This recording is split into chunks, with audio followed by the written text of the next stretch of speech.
Assalamualaikum warahmatullahi wabarakatuh. Sahabat yang beriman, ini adalah kisah di zaman Rasulullah Sallallahu Alaihi Wasallam.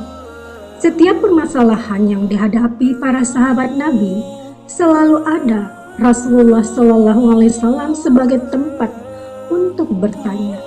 Di saat Abdullah bin Umar atau putra dari Umar bin Khattab yang bermimpi dibawa malaikat ke neraka, dia langsung bertanya kepada istri Rasulullah, yaitu Hafsah bin Umar. Dan Hafsah menyampaikan langsung kepada Rasulullah Sallallahu Alaihi Wasallam. Begini kisahnya.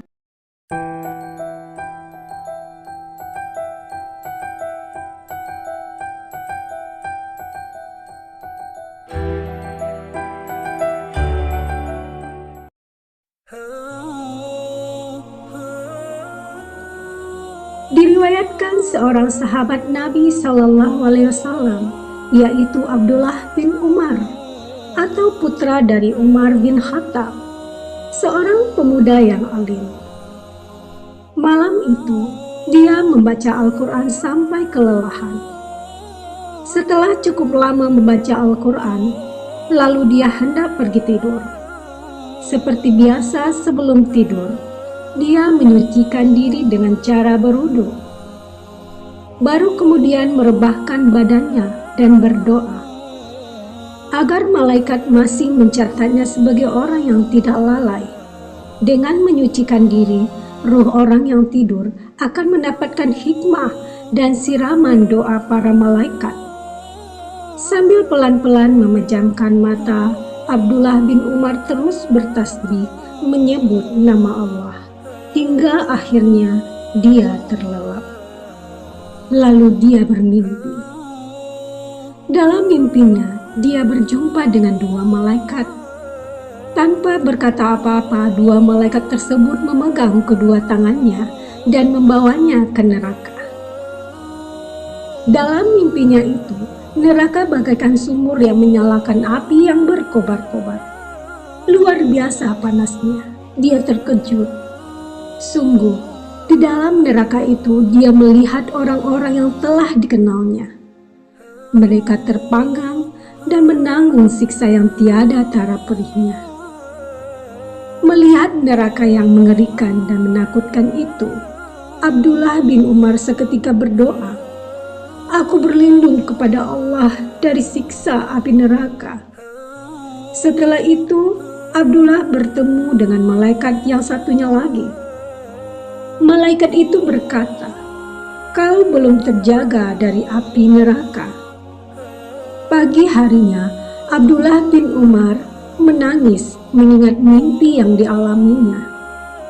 Lalu dia pergi ke rumah Hafsah binti Umar yang merupakan saudara perempuannya yang juga istri dari Rasulullah. Dia menceritakan perihal mimpi itu dengan hati yang cemas.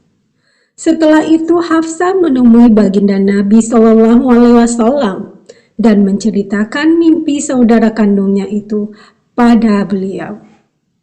Seketika itu beliau bersabda, "Sebaik-baik lelaki adalah Abdullah bin Umar kalau dia mau melakukan salat malam."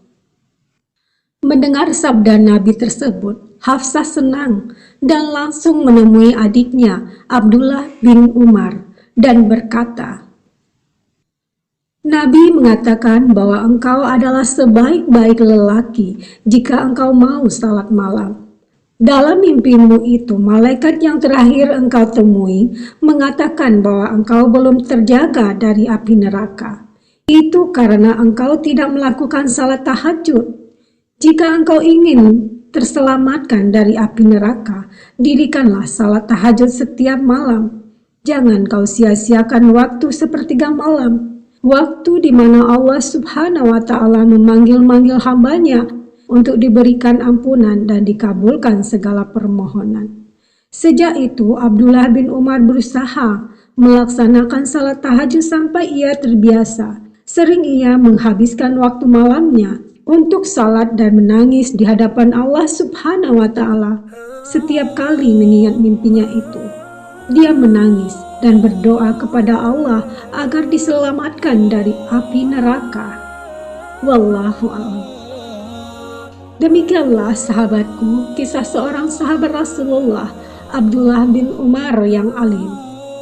Bayangkan saja seorang sahabat Nabi yang alim, rajin membaca Al-Quran dan sering bertasbih, masih saja diberi peringatan lewat mimpi. Lalu bagaimana dengan nasib kita yang banyak dosa ini? Bagaimana pula dengan kita yang malas membaca Al-Quran dan malas berzikir kepada Allah? Bagaimana dengan nasib kita yang jarang salat tahajud? Apakah kita termasuk salah satu penghuni neraka? Ya Allah, ampuni kami, ampunilah ya Allah. Sahabatku yang beriman, mudah-mudahan kedepannya kita bisa memperbaiki diri, meningkatkan amal ibadah kita, menjalankan salat tahajud seperti yang disarankan Rasulullah, sehingga kita bisa memohon di sepertiga malam terakhir, menangis, meminta agar diampuni segala dosa-dosa dan dijauhkan dari siksa api neraka. Amin. Ya Allah, amin. Silakan share video ini karena dengan berbagi, sahabat telah menjadi manusia yang bermanfaat untuk orang lain. Wassalamualaikum warahmatullahi wabarakatuh.